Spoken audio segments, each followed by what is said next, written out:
Բարև ձեզ, հարգելի ակնդիրներ։ Օրեր առաջ, ապրիլի 24-ին, ամբողջ հայ ժողովուրդ աշխարհով ոգեկոնչում էր Հայոց ցեղասպանության 110-րդ տարելիցը։ Սա մի բացառիկ օր է հայերիս համար, որովհետև դա ոչ միայն իր մեջ մեր ազգային հիշողությունն է կրում, այլ նաև մեր հույսերը, ապագայի նկատմամբ մեր բոլոր իղձերի իրականացնում։ Հետևաբար մեզ յուրաքանչյուրիս պարտքն է ոչ միայն ոգեկոչել, այլ նաև գործնականորեն ինչ-որ մի բան անել։ Եվ այսօր ես ունեմ մի բացառիկ հաղորդում, բացառիկ հյուրեր, որոնց հետ միասին մենք կքննարկենք մի շատ հետաքրքիր իրադարձություն, խոսքը այս գրքի տպագրության մասին է, սա Հայաստան հայաթերթի, հայաթերթը այդպես իրենք են կոչել, 1915 թվականին Սոֆիայում, Բուլղարիայի մայրաքաղաքում տպված թերթի գրեթե ամբողջական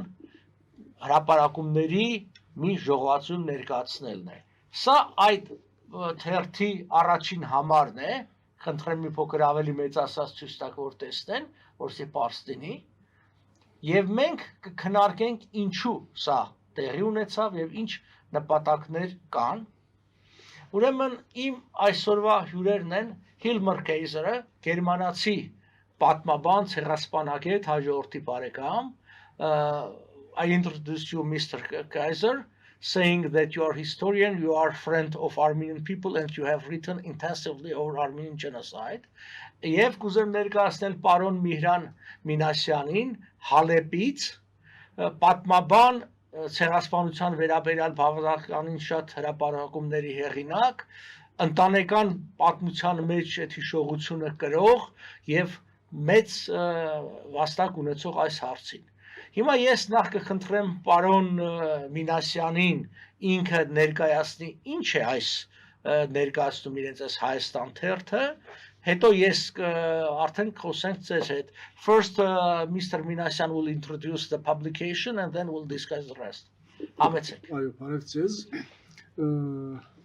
1915 թվականին Հայոց ցեղասպանության առաջին իսկ օրերում Օսմանյան իշխանությունները այնպիսի վիճակ ստեղծեցին, որ ներքին քաղաքներում մեջ, նույնիսկ Բոլսո մեջ, Stanьте Բոլսո մայրաքաղաքի մեջ, այդ օրերում մայրաքաղաքի մեջ դեղի ունեցող դեպքերը որևէ մեկ ձևով իրենց մանրամասնություններով միջազգային հանրության սեփականությունը չդառնան եւ այդ ուղղությամբ որոշ քայլերու ցերնարգեցին նախ որ նամակագրական գաբը խստի վարկիլված էր հայերեն լեզվով նամակներ գրել խստի վարկիլված էին պետք է բոլոր նամակները գրված լայն թրքերենով օսմաներենով եւ հadoop գրականիչներ կային որոնք դողարդող փարարփար գստուկային բոլոր գրգված տեղեկությունները նաև գաբը խզված էր ներքին քաղաքներու արևմտյան Հայաստանի դարբեր շրջաններու եւ Stanьте Բոլսո հայկական շրջանակներու մեջ առավել երբ որ 1915-ի ապրիլի 11-ի 23-ի 24-ի գիշերը մտավորականներու այդ ցերպակալությունը եղավ անգևերջ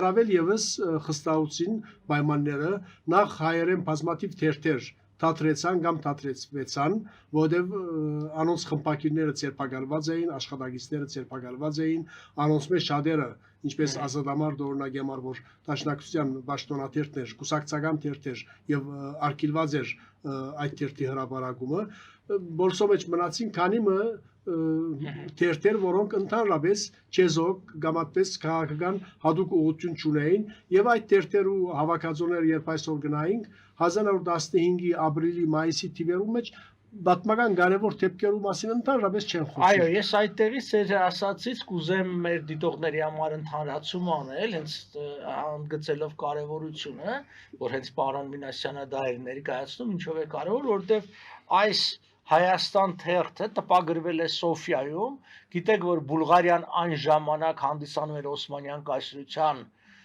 դաշնակիցը եւ ամենամոտ մայրաքաղաքները ստեյցան Կոստանդնուպոլսին Սոֆիան եւ չունենալով հնարավորություն տպագրելու Պոլսի Մամուլի մեջ, ըստ էության այս Հայաստան թերթում տպագրվեց եւ դրանով էլ կարեւորվում է Շարունակեք։ Այսինքն Բոլսո մեջ 1915-ի ապրիլ 11-ին 24-ին հարյուրավոր հայ մտավորականներ ցերպակալվեցան, աքսորվեցան, ամենահայտնի թեմքերը Կոմիդաս Վարդապետ, Դանիել Վարուժան, Սիաման Տոմիս մեծերը բոլոր ցերպակալվեցան եւ հաջորդ օրերու բորսական թերթերու մեջ այդ մասին ոչ մեկ լրատվություն, ոչ մեկ թերթ է, օրաթերթ է իր բարդագանությունն է, ասենք առաջին բարդագանությունն է հանրային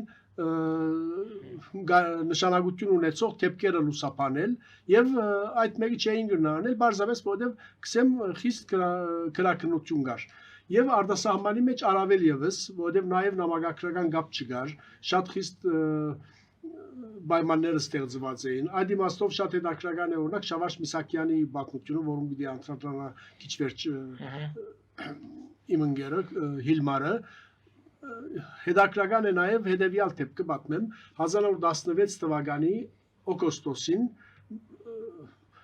Բողոս Նուբարփաշյան գտիմե Իսպանիո թագավորին պաշտոնական որպես ասկային պատվիրակության նախագահ գտիմե Իսպանիո թագավորին որովհետև Իսպանիան այդ տարիներուն համաշխարհային առաջին պատերազմի տարիներուն չեզոք դիրք բռնած էր եւ ոչ պաշտոնական ցևով ինքն էր գաբը Օսմանյան գայսրության եւ Անգլիո, Ֆրանսայի, Գերմանիո, Ռուսաստանի միջև այո ճիշտ է եւ վերջում էլ Օսմանյան գայսրությունը իսպանական թագավորի միջոցով ուղարկեց զինադադարի իր առաջարկը իր պարտությունը ընդունելով այո 1916-ի օգոստոսին գտիմեն Իսպանիո թագավորին որովհետեւ միջամտե ինը բաստ հայ աքսորականներուն եւ անուններ հիշված են այդ նամակներում մեջ Դանիել Վարուժան եւ ուրիշ քանի մոկի մինչդեռ Ճիշտ տարի առաջ 1915-ի օգոստոսին Չանգրը եւ այաշ աքսորված հայ մտավորականները մեծ մասամբ արդեն գոդորված էին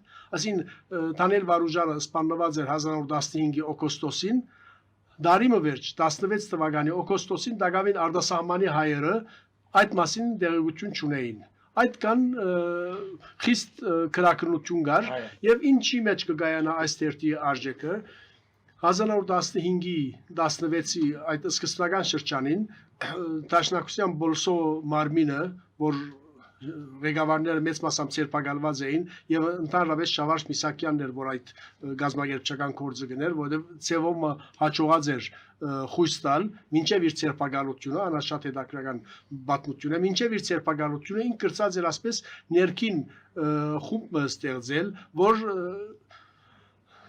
դերակցություններ կստանալ կավարներեն Հալեբեն, Կոնյայեն, Էրեյլիեն եւ այդ տեղեկությունները կփոխանցեր եւ պատրիարքին, Զավեն պատրիարքին եւ պատրիարքանին եւ մանավանդ արտասահմանի հայ կամ գուսակցական ասկային մարմիններուն եւ առաջին հանգրվանը որ գար Բոլիսեն վերջ ուր կարելի էր գապ հաստատել նամակագրական գապ մբահել այսպես որոշ չափով որովհետեւ ջամփորդներ գրնային երթալկալ անալ Սոֆիաներ որովհետեւ դակավին Բուլղարիան բادرազմի մեջ չէր ներգրավված այդ ամիսներուն Բուլղարիան չեզոք թիրքի վրա էր ավելի վերջը որ դարձավ Օսմանյան գայսրության տաշնագիցի եւ Գերմանիո տաշնագիցի եւ բնականաբար արդեն իր թիրքը փոխեց իր չեզոք թիրքը փոխեց եւ հիմնական պատճառը երևի այս թերթի թաթարումին նաեւ այդ մեկը պիտի նկատեմ այո հիմա ես կուզեմ ասել որ այս հրատարակության գաղափարը պարոն Հիլմար Կայզերինն է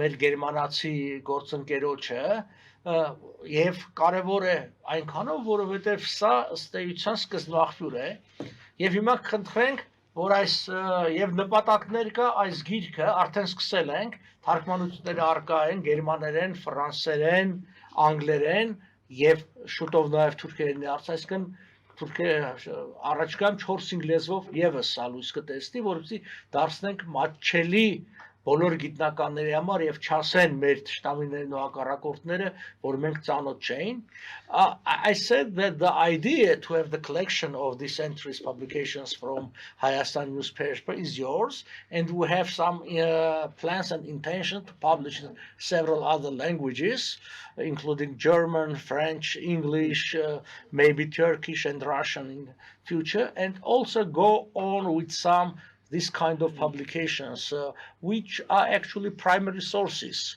because some eyewitness accounts have all this. Please, the floor is yours. Thank you. First of all, let me congratulate you on this important publication. It is very important that this material becomes now easily available.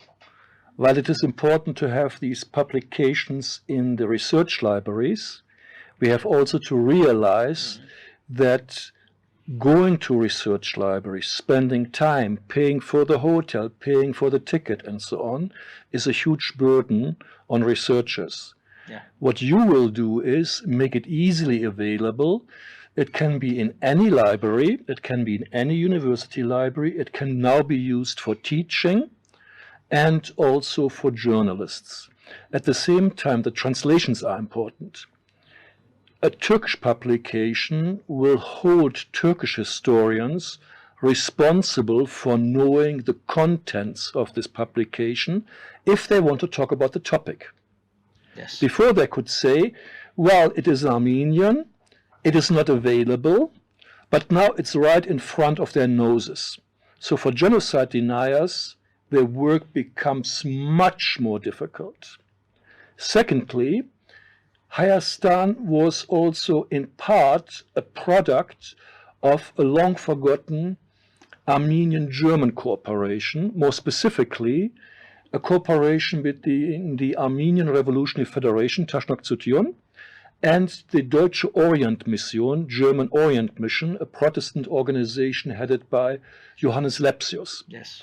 And this is also something which is not widely known in Germany, in Protestant circles, but also not in Armenian circles. The background was the following. Johannes Lepsius, who is very famous, I think, Yeah. was very active in bringing about improvements for the Armenian population in the Ottoman Empire before the genocide. Part of these efforts was a cooperation with young Armenians in Germany who were mostly Taşnak-Sütyon members, like Ruben Darbinian and especially Liparit Nazarians. In Memoirs of Ruben Darpinian are several pages about the activities of that society. And so what was happening is, the society you spoke about is the German-Armenian Association, Yeah. which still exists today.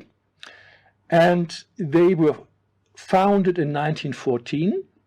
And if you look at the board of directors, half of the members were Armenian ARF members Yeah. at a German association. Mhm. And this association was created with the support of the German government because they wanted to improve their relations with the Armenian community because there was an Armenian reform scheme. That was the reason. Yes. From 1912. 1914. 1912-14, the discussion Yeah. in January was signed the so-called Mandelstam reforms. Yeah. They were I'm saying founded. this just for Yeah, the people who are watching us to. So in 1914, in June, the society was founded, and then they decided to send Liparit Nazarians with a German diplomatic passport, Yeah. a German diplomatic passport to Istanbul to establish direct contacts with the Armenian elite. That included the Patriarchate, the Bureau of the Taşnak-Sütyon and other Armenian circles, and the embassy, of course. And the war started, still the mission went on, and Liparit Nazarians became in this way a kind of postman between the ARF in Istanbul, Constantinople, and in Sofia, which was neutral territory. So he was smuggling out information to Bulgaria. At the same time, he was also an Armenian lobbyist who lobbied on behalf of the Armenians with the German embassy. This came all out to an end in early April 1914, when it became too dangerous for him. Yes. So what happened after this? The Armenians were arrested, as Mihrán has just explained, but not all. Two important exceptions, Kriko Zohrab and Vartges Serengelian, a leading ARF member. Yeah, members of parliament as Yes. And Vartges met with the underground after the arrests. And the underground was Shabash Misakian. he was one of the very few who escaped the arrests. Another one was Hagop Oshagan. And they met with Armenian students. And Vartkes Serengelian assigned them the task to continue the work. Shortly afterwards, he was also arrested and then murdered on the way to Diyarbakir together with Kriko Sohrab. And now you have this Armenian underground. In the early days of May until June, the Armenian elite and political parties were persecuted throughout the empire. But still, some information went through. People went on suicide missions. I say suicide missions because they got an assignment to bring personally information from Van to Erzurum to Bolis. And when you go on such a trip, your chances of survival are minimal. Some survived, and this information even made it to Istanbul and to Shavash Misakian. His underground cell would then code the information, and with the help of the Bulgarian embassy legation, it was smuggled to Sofia. And that's why we have original information of Van out in June 1915, much earlier than any other publication. This was the first time this comes out.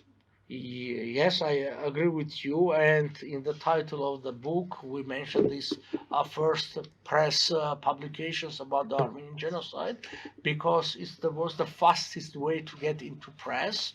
And also, these are, it's not simple newspaper articles. These are really eyewitness accounts all over, and we can trust them because at that time, they were just writing the information to themselves, and then it got out to publicity. Oh, you mentioned about Lepsus, a famous German, and in Armenia he's quite known. There is a street named after him, so on. But we hope there is Lepsus Society in Germany, and we hope that in the fall of this year we'll have with that organization the presentation of German edition of the book.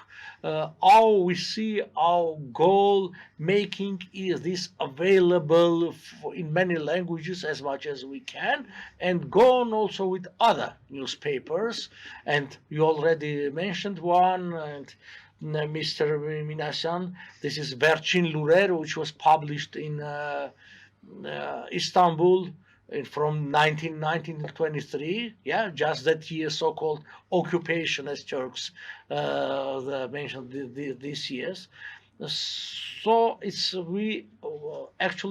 is opening a new page of the publications of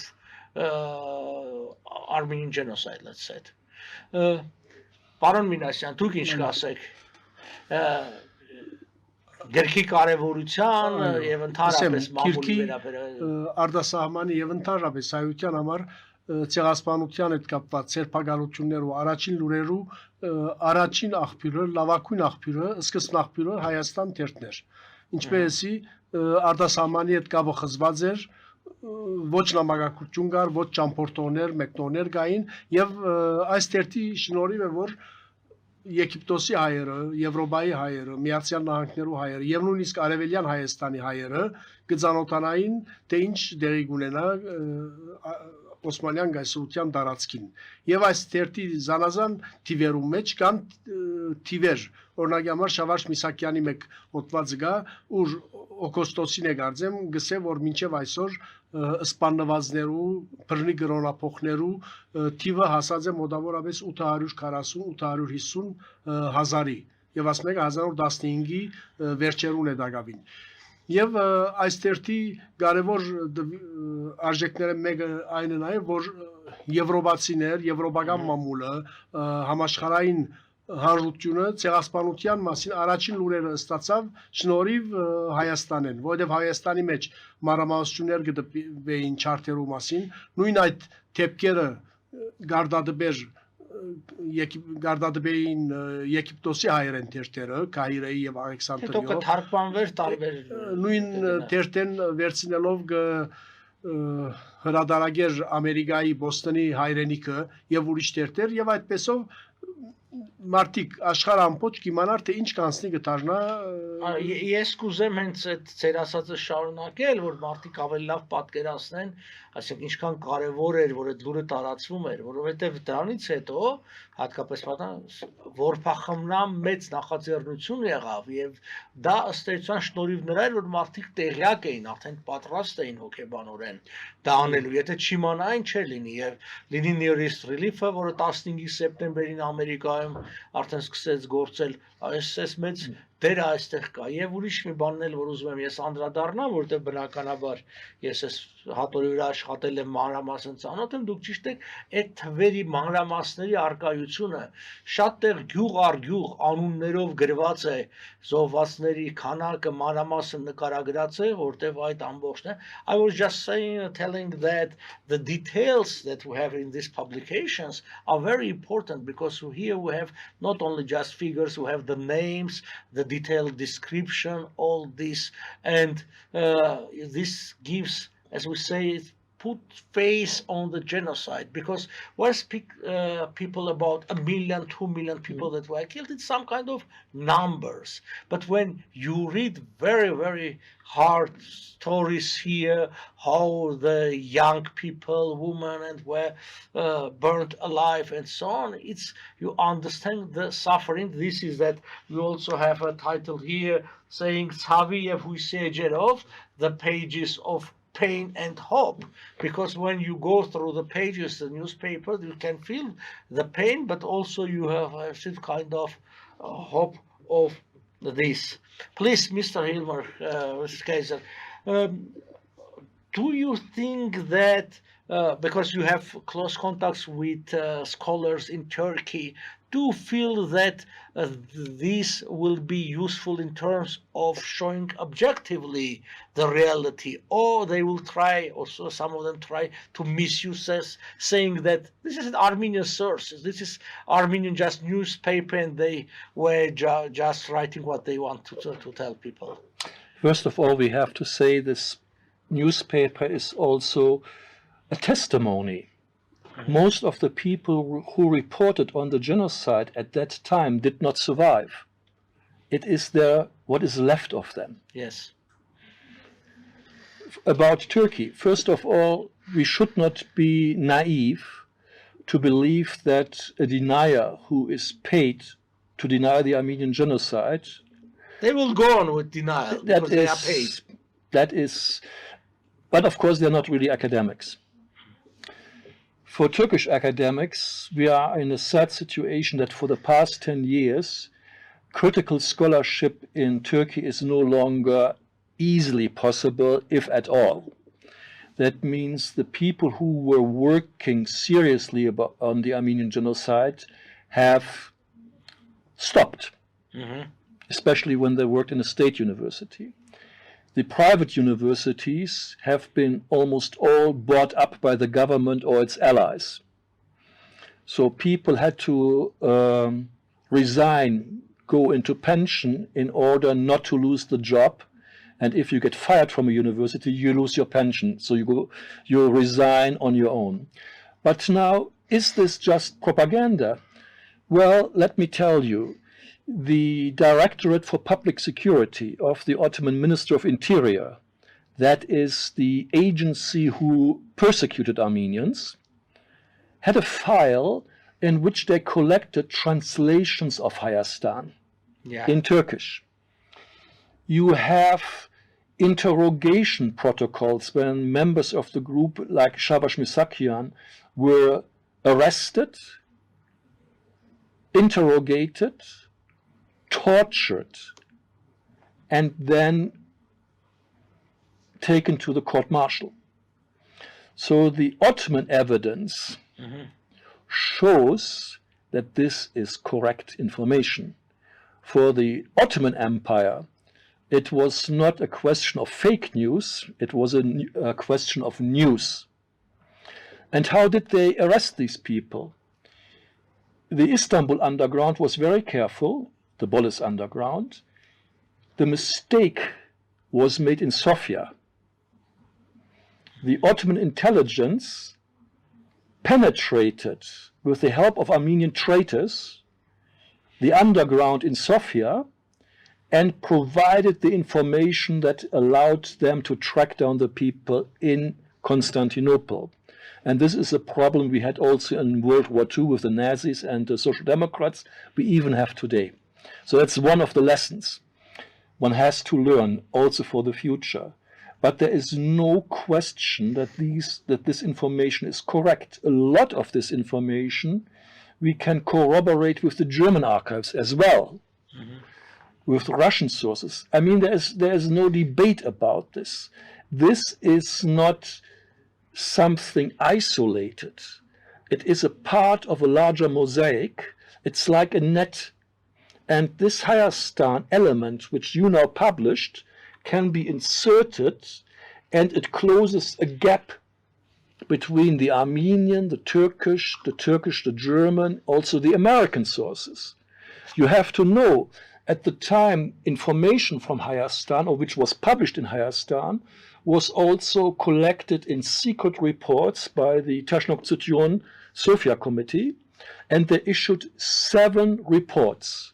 And these reports are today preserved in the National Archives of the United States. And they were published also 20 years ago. So there is no debate about this. What will it mean now in Turkey? There will be definitely a strong interest, but this interest won't be as public as you might expect. People read it, people talk about it, but they don't write about it. Only very few are still in a position to do so. I expect a stronger visible impact within the Turkish diaspora. So there are many Turkish scholars who had to leave Turkey after 2015, 2016, and who are living now in exile, especially in Berlin, in Paris, and the US. And for them, this publication will be also a very much welcome source. Thank you. Yeah, hopefully, because people living in diaspora, Turkish scholars and ordinary people, they are freely can read not only this source, other sources, and compare. And also, do they have till now in their criminal code this 301 article about Turkishness and so on that you're offending because it's quite broad description what means to offend Turkishness. If you say it was a genocide, somebody can glorify. It is very complicated. We had a few years ago a conference in Istanbul organized by the Hrant Dink Foundation about Kayseri. And the conference was abruptly stopped, and even the riot police came. I was part of that conference, and then the Hrant Dink Foundation sued the governor of Kayseri and the Kaymakam, the district governor of Shishli in Istanbul, and they won in the last instant at the High Court. So it is, as you say, it is vague. I, for example, in Turkey have no problems as a foreigner. I can go to the archives, I get very good service, but if I would make it a political point and not an academic point, I'm speaking here as an academic, as a scholar, it would be something else. And it is something else if you do it as a foreigner in Turkey or if you do it as a Turkish citizen. You have to understand, in Turkey, if you're a historian, there is practically no chance of employment if you don't work for the state, speak a state university, or a private university which is usually controlled by allies of the ruling AKP party. So in Turkey, it is really, really difficult. and we have made tremendous steps backwards since 2015. Between 2005 and 2015, it was pretty good, but those days are over. Thank you.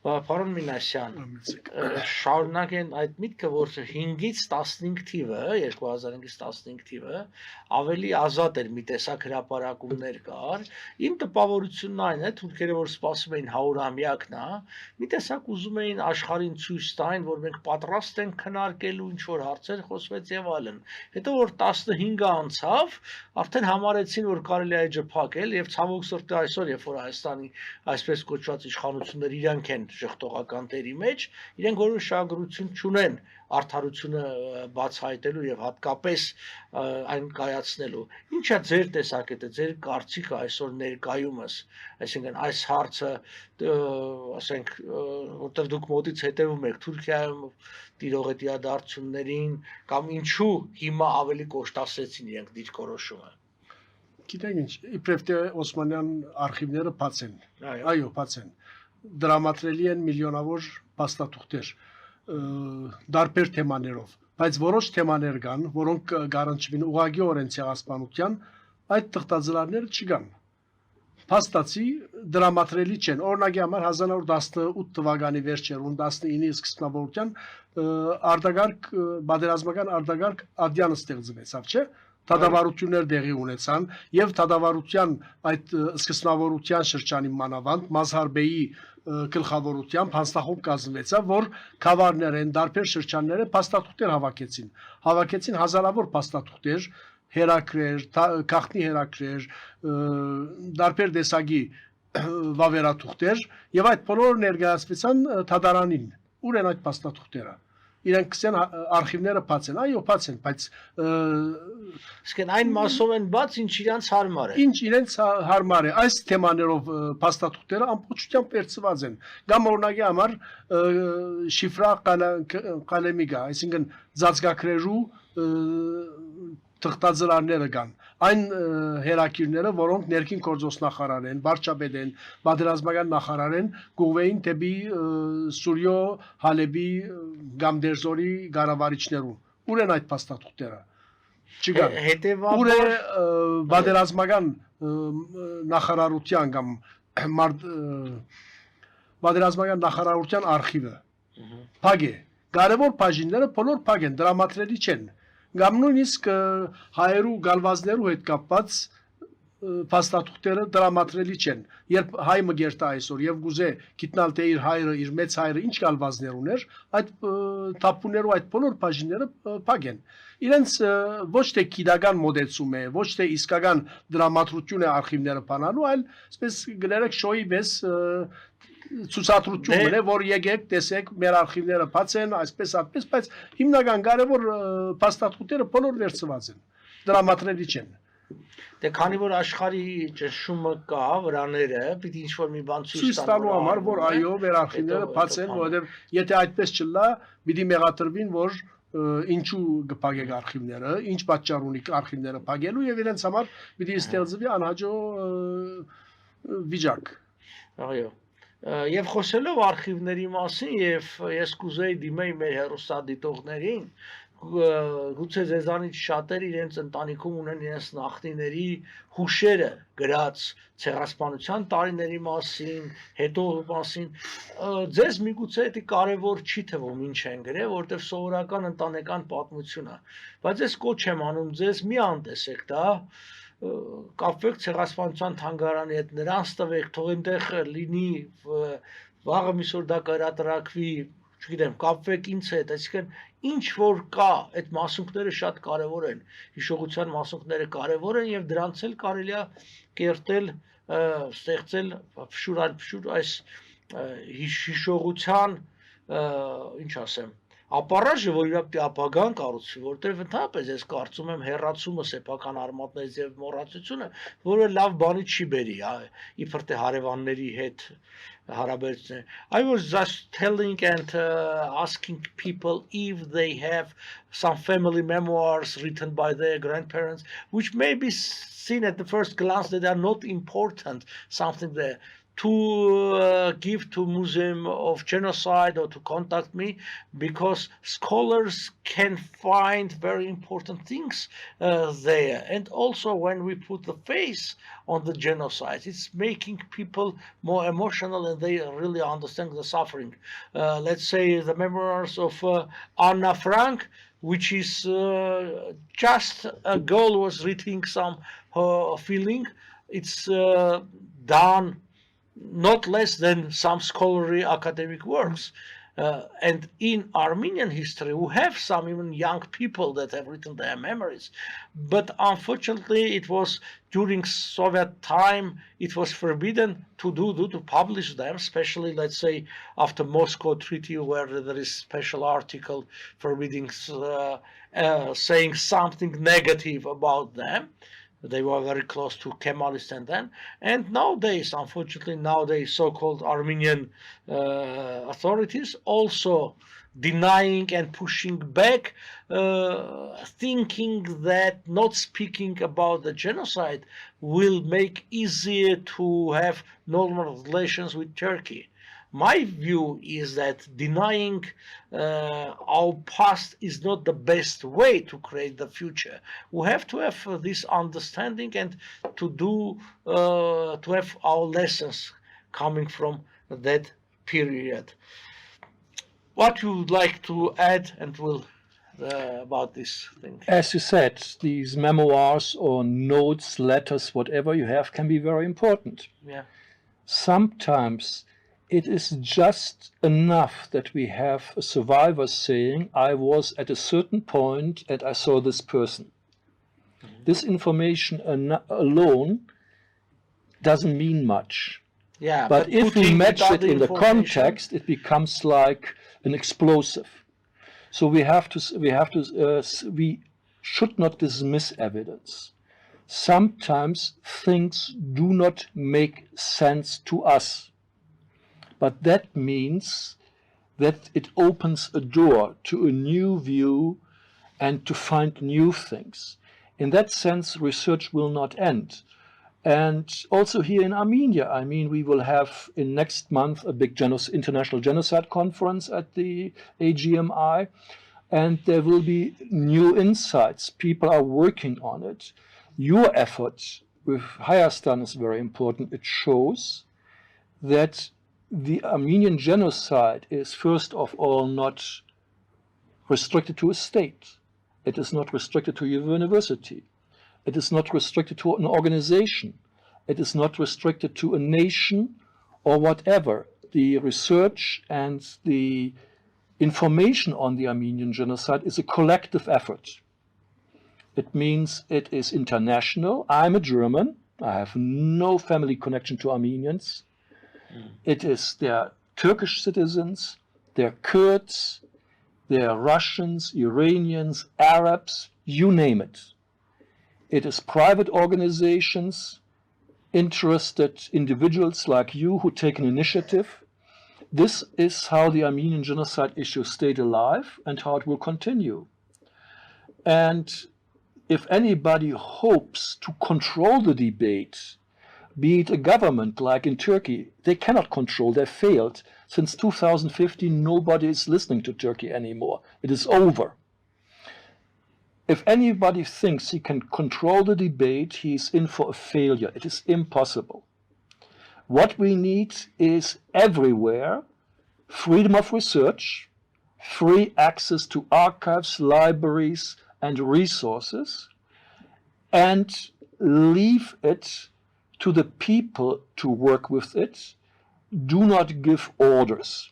Yeah, Mr. Mինասյան just was saying the same in Armenian, saying that many important files are missing from Turkish archives. Yeah. They are they are there, but the most important part missing, and this is we have to find all over the world all these details. Yeah. Well, we don't know what there is. We know what is catalogued. Yeah, but what is there over there? We cannot know. So basically, we cannot say because we don't know it, it doesn't exist. I know for certain that the files on Armenian abandoned property do exist, are catalogued for at least 20 years now, but have not been made accessible. That's number one. They can just click on the computer and all these files will be available the next day if they want, Turkish government. There are files that haven't been catalogued because they're still in the Turkish Ministry of Interior. They have not been given to the archives.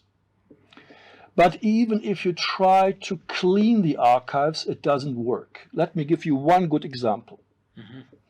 One of the most damaging documents in the Turkish archives I found 15 years or 20 years ago is a one-line telegram. It only says 500 Turkish pounds have been transferred. I repeat, 500 Turkish pounds have been transferred, and interestingly, under it is written the minister, but no signature. Normally it's always a signature. So who cares about this document? It's sitting there since 1991 in the archives. But this was an extermination order. 500 Turkish pounds have been transferred is an extermination order. Why? Very simple. It was an answer to another telegram. So the Ministry of Interior sent from Bolis, Constantinople, a telegram to Diyarbakir, Tikranagert. We have sent you 500. Before that, there was a telegram from Tikranagert to the Minister of Interior, where they said we need 500 pounds to hire people to kill the Armenian elite. Pretty clear. And so what I'm saying is, you cannot clean an archive completely. There will be always incriminating evidence. This shows the connection of the central authorities. Yes. They cannot deny saying that we had no information what's going on in provinces and so on. They ordered it. It's not a question of information. There's a command structure. The killing came always from the top. We can, for example, just before we spoke about that, even a small detail can be important. For example, there is a telegram which has not been even coded, so it was written in clear. And it just mentions a certain person. And the telegram again itself says nothing. However, this person mentioned in the telegram was a Teşkilat-ı Masusa member, special organization. He was a killer. He had been a killer, he was a killer, and he would be again a killer. Where would he kill again? In Deir Zor. He was one of the major killers in the Deir Zor massacre. And what does the telegram says? We are sending this man to you, to Deir Zor. And who signed the telegram? The head of the Directorate for Public Security.